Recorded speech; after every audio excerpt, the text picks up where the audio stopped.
నమస్తే, welcome to our channel. నేను సౌజన్య. నేడు రేపు చర్చించడానికి పవన్ కళ్యాణ్ని ఢిల్లీ పిలిచారు అన్నట్టుగా వార్తలు వినిపిస్తూ ఉన్నాయి.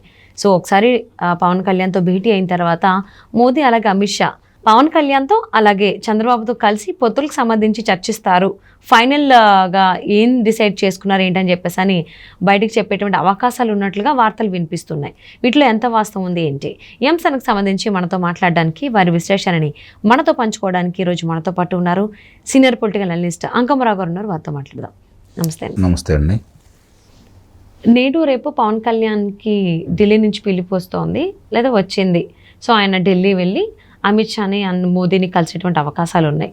వన్స్ ఈయనతో అయిపోయిన తర్వాత భేటీ, నెక్స్ట్ అమిత్ షా అలాగే మోదీ ఇటు పవన్ కళ్యాణ్ చంద్రబాబుతో కలిసి మళ్ళీ చర్చించుకుని పొత్తులకు సంబంధించి డెసిషన్ ఏంటి అనేది బయటికి అనౌన్స్ చేస్తారు అన్నట్టుగా వార్తలు వినిపిస్తున్నాయి.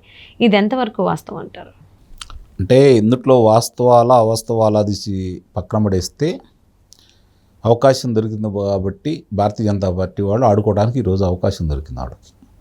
ఓకే, జనసేనని టీడీపీ తెలుగుదేశం పార్టీని. ఎందుకంటే వీళ్ళు చాలా ముందుకెళ్తున్నారు, ఉధృతంగా ఉంది వీళ్ళది. వీళ్ళ ఇద్దరికీ ప్రజాదరణ విపరీతంగా ఉంది.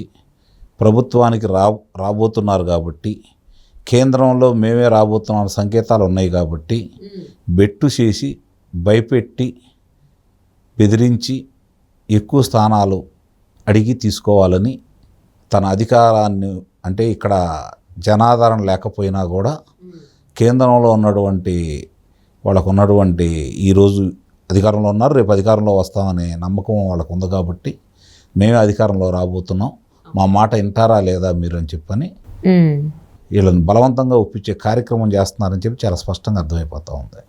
ఓకే, అందుట్లో ఎలాంటి సందేహం కూడా లేదు. ఇప్పుడు ఏంటంటే ఆంధ్ర రాష్ట్రంలో పరిస్థితి, తెలుగుదేశం పార్టీ జనసేన కలిసి ముందుకెళ్ళిపోతూ ఉన్నాయి. మరి వీళ్ళు ఒక నిర్ణయానికి వచ్చేసి ఎవరెవరు ఎక్కడ ఉండాలి, ఎక్కడ ఎవరిని నిలబెట్టాలని చెప్పని ఆలోచించుకొని ముందుకెళ్తా ఉన్నారు. సరే, మొట్టమొదటి కూడా జనసేన అని చెబుతూనే ఉన్నాడు, భారతీయ జనతా పార్టీ వచ్చి కలుస్తుంది, కలిసి మనం వెళ్తే బాగుంటుందని చెప్పని ఆయన అభిప్రాయపడ్డాడు. నేను ఇంకా ఎన్డీఏలోనే ఉన్నాను అన్నాడు తెలుగుదేశం పార్టీతో కలిసిన తర్వాత కూడా.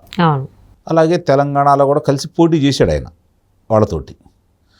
ఇది కొంచెం మరి ఆయనకి వదిలేశారు, దాని గురించి పట్టించుకోవాల్సిన పని ఏం లేదు. మరి ఈరోజు వెళ్ళి చంద్రబాబు నాయుడు గారు కలిసి వచ్చారు, అమిత్ షా గారిని కలిసి వచ్చారు, నడ్డా గారిని కలిసి వచ్చారు. మరి వాళ్ళు పొత్తుల గురించి ప్రకటిస్తారు. మరి వాళ్ళిద్దరు ఏం మాట్లాడుకున్నారో ఇది విధంగా మనకైతే తెలియట్లేదు. రకరకాల ఊహాగానాలు బయటకు వస్తూ ఉన్నాయి. అవన్నీ వాస్తవాలు అయితే నేనైతే అనుకోను. కానీ వాళ్ళ మనస్తత్వం క్షుణ్ణంగా తెలుసు కాబట్టి భారతీయ జనతా పార్టీ వాళ్ళు ఎలా ఉంటారు ఏంటని చెప్పని, అందితే వాళ్ళు జుట్టు పట్టుకొని ఎట్లా ఆడిస్తారో వాళ్ళకి తెలుసు. అందనప్పుడు చేయగలిగింది ఏం లేదు వాళ్ళు కూడా. అందితే వాళ్ళ ఆటలు ఎలా ఉంటాయో చూస్తూనే ఉన్నాం అన్ని రాష్ట్రాల్లో కూడా.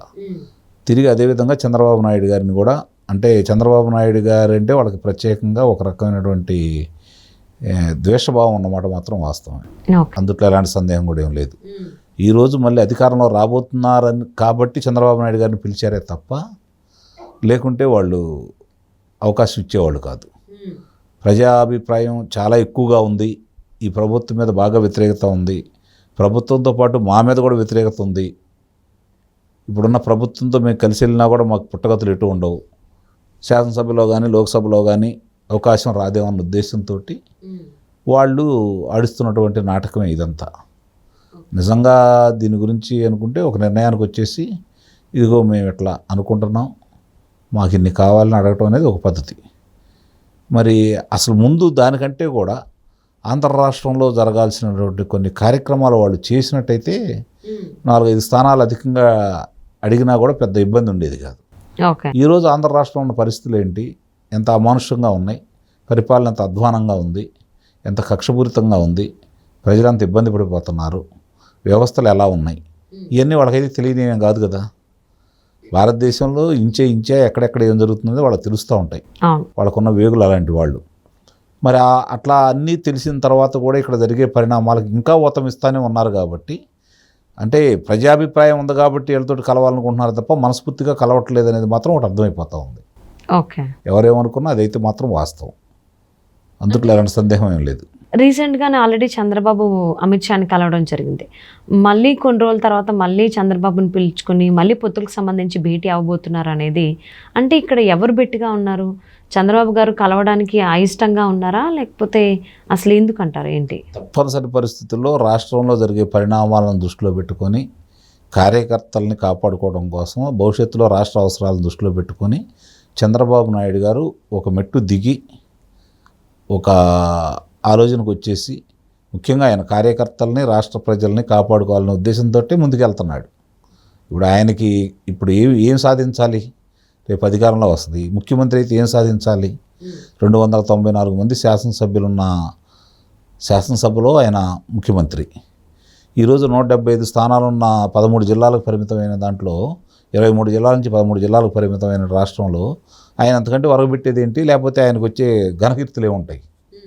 నిరంతరం ప్రజల గురించి, ప్రజలు బాగుండాలి, ప్రజలు క్షేమంగా ఉండాలి, వాళ్ళకు మంచి అభివృద్ధి జరగాలి, వాళ్ళ ఆర్థికంగా వాళ్ళ కాళ్ళ మీద వాళ్ళు నిలదొక్కుకోవాలనే ఆలోచనతోటే కదా ముందుకెళ్ళేది ఆయన. ఇప్పటివరకు చేసిన కార్యక్రమాలన్నీ చేసినవి కూడా చెప్పుకోలేకపోవటం వాళ్ళ తప్పు. ఓకే, ప్రజలకి వివరించి చెప్పలేకపోవడం కూడా వాళ్ళ తప్పు. అవతల వాళ్ళ దుష్ప్రచారాన్ని సరైన సమయంలో స్పందించకుండా దాన్ని తిప్పికొట్టడంలో వాళ్ళు విఫలమయ్యారు. కాబట్టి ఈ ప్రతిపక్షం చెప్పినవన్నీ ఇప్పుడు అధికార పక్షంలో రావడానికి నాటి ప్రతిపక్షాలు చెప్పినవన్నీ ప్రజలు నమ్మడం కూడా జరిగింది.